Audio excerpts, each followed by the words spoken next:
Kitap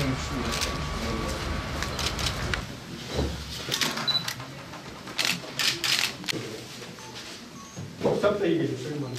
Yani bu da iyi destekliyor. Çoğunu yayınladık Sayın Valim. 15.000 tane var efendim. Şu anda da bir 5.000 tane bu sene yeni gelen kitabımız var.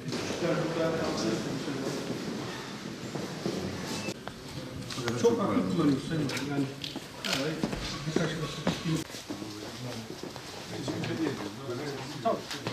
Güzel olmuş. Önce sağ ol. Teşekkür ederim. Maşallah. He? Acı ne yapsın? Acı nasıl?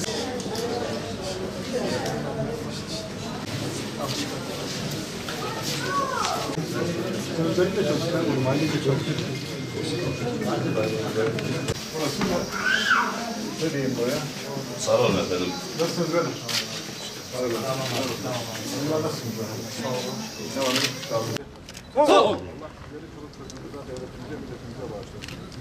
Allah'ın izniyle son teröriste kadar mücadelemiz devam ediyor.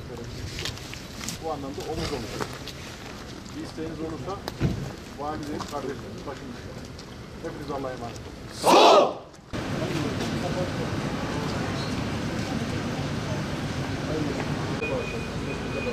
Solunuza sözünüze bağışlasın. Yeterler de gelecekteki yaşamlarla eşlerine başlasın. Bugün Hizan ilçemizdeyiz. Bitlis valisi olarak başlamış olduğum Bitlis'in ilçeleri gezisinin dün Tatvan'da ayağında beraberdik. Bugün de Hizan'ımızı ziyaret ediyoruz. Yanımızda Emniyet Müdürümüz, İl Jandarma Komutanımız ve sağ olsun bizleri misafir eden kaymakamımızla beraber bütün kamu kurumlarımızı gezdik, dolaştık. Hastanemizi ziyaret ettik. Çarşıyı şöyle bir gördük. İşin aslını isterseniz ben Hizan'ı ilk kez görüyorum. Ve kafamdaki, itiraf ediyorum, benim imajın çok üzerinde bir Hizan'la karşılaştım. Gerçekten bana anlatıldığı gibi kestanesiyle, balıyla, pirinciyle, inciriyle harika bir coğrafyaymış. Ben bunu bizzat gördüm, şahit oldum. Buna şehadet ederim. Ayrıca Sayın Kaymakamımızın başlatmış olduğu çok güzel projelerle beraber gezdik.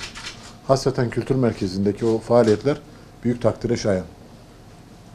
Hastanemize vatandaşlarımızın memnuniyeti üst seviyedeydi. Küçük ufak tefek eksiklerimiz var. İnşallah onları da en kısa zamanda hep beraber el birliğiyle gidereceğiz.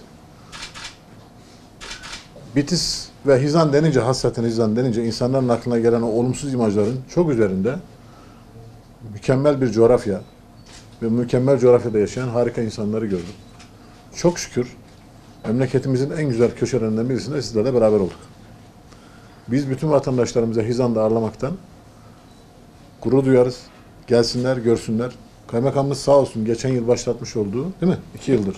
4 yıldır Sayın Valim. 4 yıldır başlatmış olduğu bir fotoğraf projesi var.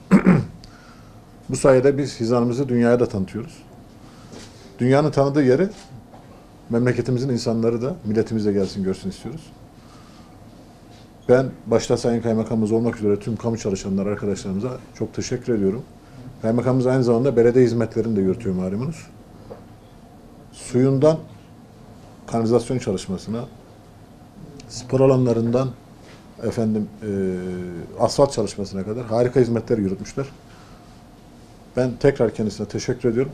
Hepinize saygılar sunuyorum.